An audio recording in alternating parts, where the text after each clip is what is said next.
Assalamualaikum dear students, hope you all are doing well. I am Qurratul नूर। हम chemical species के बारे में discuss कर रहे थे।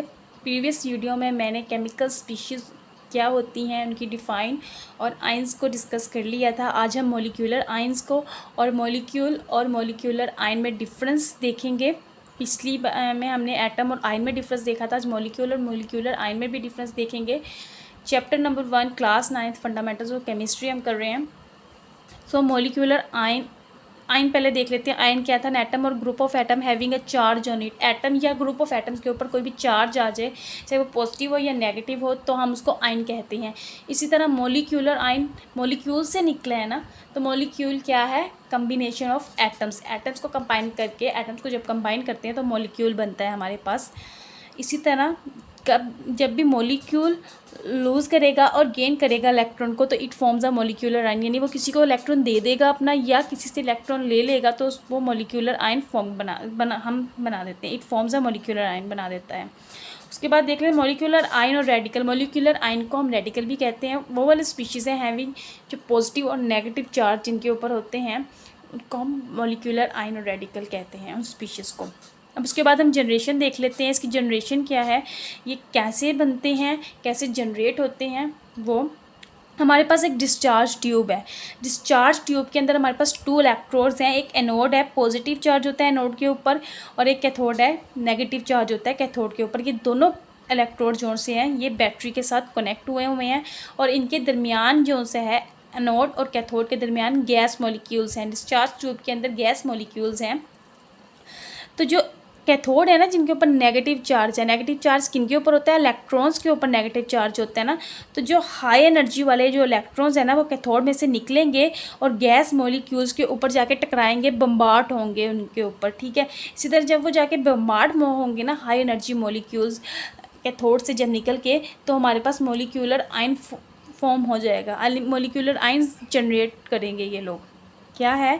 We have discharge tube and has 2 electrodes हैं, anode positive and cathode negative, connected with a battery के साथ कनेक्ट हुए हैं। जब इनको हाई एनर्जी इलेक्ट्रॉन जब हाई एनर्जी इलेक्ट्रॉन्स जो से होंगे बम्बार्ड हो गए on the gas molecules in the discharge tube के अंदर, दैट मॉलिक्यूल जो सब मॉलिक्यूल होगा वो जो मॉलिक्यूल गैसेज हैं वो टर्न इनटू मॉलिक्यूलर आयन में कन्वर्ट हो जाएंगे।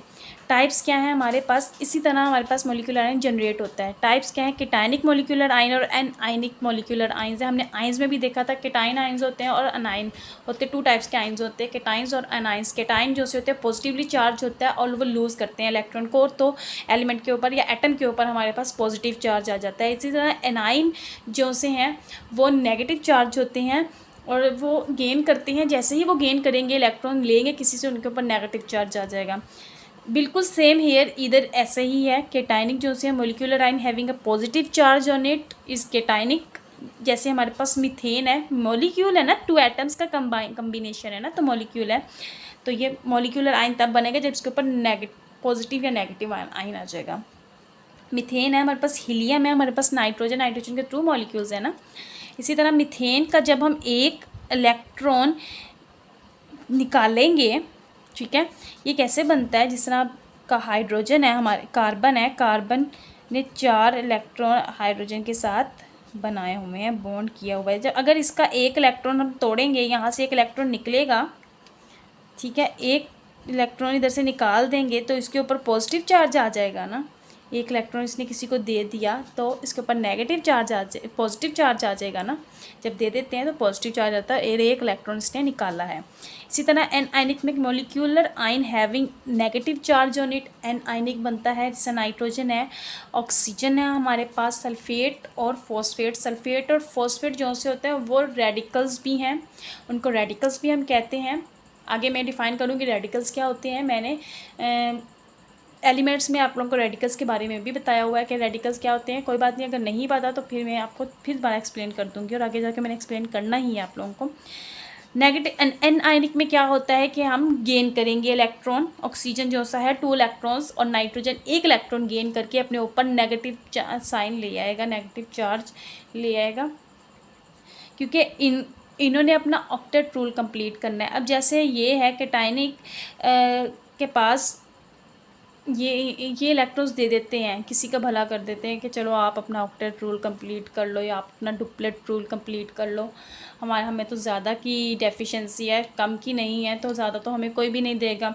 और इनके पास एनायनिक के पास थोड़े की कमी होती है, 1 की होती है, 2 की होती है, तो ये मैनेज कर लेते हैं दूसरे इलेक्ट्रॉन्स, इनको अपना इलेक्ट्रॉन शेयर कर देते हैं, तो ये अपना ऑक्टेट डुप्लेट रूल कंप्लीट कर लेते हैं।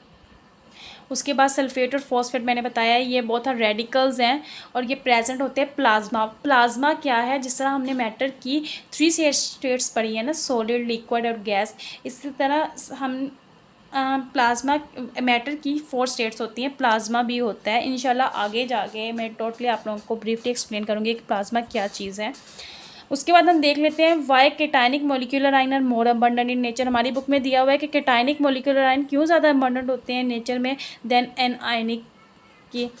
तो हम देख रहे हैं कि जो अब जिस तरह हम देखते हैं एटमॉस्फेयर, हमारे पास एयर है, हवा है, उसके अंदर कितनी ज़्यादा डिफरेंट गैसेज हैं, उनकी पार्टिकल्स, उनके मॉलिक्यूल्स हैं हमारे पास, है ना, उनके पार्टिकल्स हैं गैसेस के, डिफरेंट गैसेस के एयर में। तो हमारे पास इधर गैस मॉलिक्यूल्स हैं एटमॉस्फेयर में, उसके नीचे अर्थ है और ऊपर हमारे पास सन है।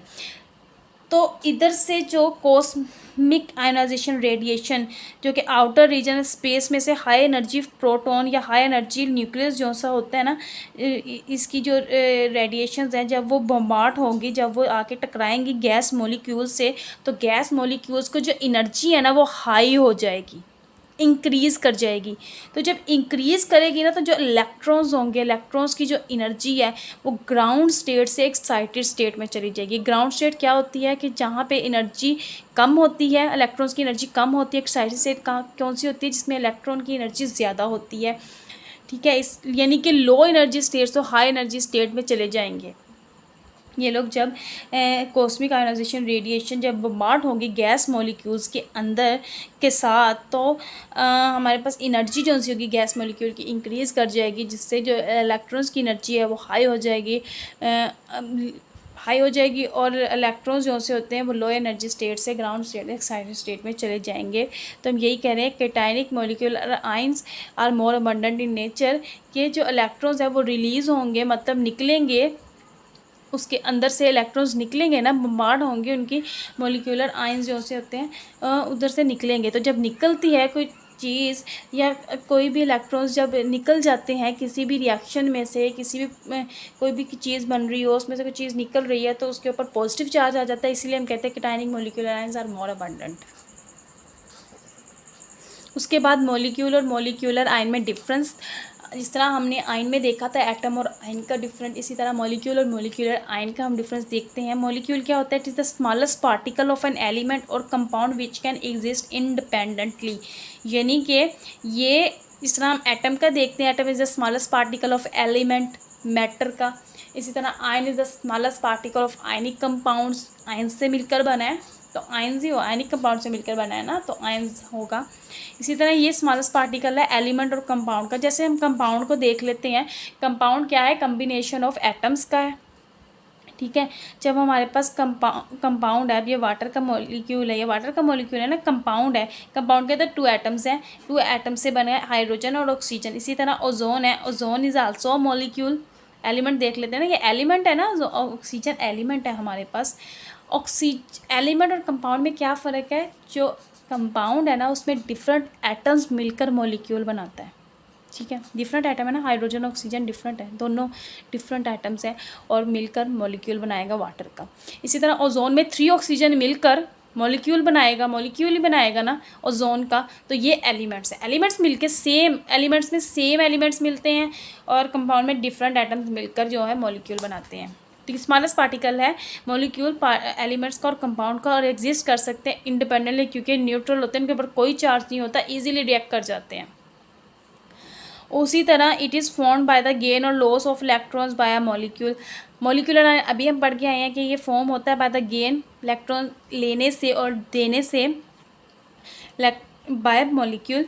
तो अगर हम मॉलिक्यूल्स में से एक इलेक्ट्रॉन निकाल दे तो मॉलिक्यूल के ऊपर पॉजिटिव चार्ज आ जाएगा, और अगर मॉलिक्यूल 2 इलेक्ट्रॉन्स गेन कर ले तो उसके ऊपर नेगेटिव साइन आ जाएगा। इसी तरह it is always neutral, neutral होते हैं, वाटर न्यूट्रल है, ओजोन न्यूट्रल है हमारे पास। मगर जब ये मॉलिक्यूलर आयन की फॉर्म में आ जाएंगे तो इनके ऊपर कोई भी नेगेटिव और पॉजिटिव चार्ज आ जाएगा। जिस तरह हमने आयन में देखा था, अगर वो एटम की फॉर्म में होंगे, कोई भी एलिमेंट अगर एटम की फॉर्म में है तो वो न्यूट्रल है, और अगर वो आयन की शक्ल में आ जाएगा तो उसके ऊपर पॉजिटिव या नेगेटिव कोई भी चार्ज आ जाएगा उसके ऊपर। अगला देखते हैं, it is formed by the combination of atoms. पता है कि मॉलिक्यूल्स एटम्स की कम्बिनेशन की वजह से बनते हैं। H2SO4 हमारे पास एक मॉलिक्यूल है, इसके अंदर हाइड्रोजन, सल्फर, ऑक्सीजन सारे मॉलिक्यूल्स प्रेजेंट हैं, और ये फॉर्म होता है by the ionisation of molecules, यानी कि आयंस की वजह से ये फॉर्म होता है, ये वाला मॉलिक्यूल। आयोनाइजेशन हुई है ना आयंस की, उसकी वजह से molecular ion. It is stable unit, stable है क्योंकि न्यूट्रल है। न्यूट्रल होगा, कोई चार्ज नहीं होता, तो ये इंडिपेंडेंटली एग्जिस्ट कर सकता है, किसी के साथ भी रिएक्ट कर सकता है, स्टेबल यूनिट है। और ये रिएक्टिव स्पीशीज़ है। रिएक्टिव स्पीशीज़ ये कैसे हैं? क्योंकि अट्रैक्ट कर लेते हैं ऑपोजिटली चार्ज आयंस को, यानी कि पॉजिटिव जो सा होगा उसे सराउंड करेंगे नेगेटिव आयंस, और नेगेटिव आयंस को सराउंड करेंगे पॉजिटिव आयंस, तो इसीलिए ये वह ज़्यादा रिएक्टिव की वजह से होगा। आज का लेक्चर हमारा इतना ही था। होप कि आप लोगों को अंडरस्टैंडेबल हो गया होगा कि मॉलिक्यूलर आयंस क्या होते हैं। अगर आप लोग प्रीवियस वीडियो देखिएगा, आयंस को समझना चाहते हैं, आयंस के बारे में, अगर मॉलिक्यूलर आयन थोड़ा सा नहीं आप लोगों को क्लियर होगा तो प्लीज़ आप एक तो कमेंट में आप लोग मुझे बता सकते हैं। और जब आप आयंस का टॉपिक पढ़ेंगे और केमिकल स्पीशीज़ क्या होती है उसकी डिफ़ाइन पढ़ेंगे, तो आप लोगों को इजीली अंडरस्टैंडेबल हो जाएगा कि मॉलिक्यूलर आयंस क्या है। मॉलिक्यूलर आयन में डिफरेंस बहुत आसानी से आप लोग फाइंड कर सकते हैं। Thank you so much.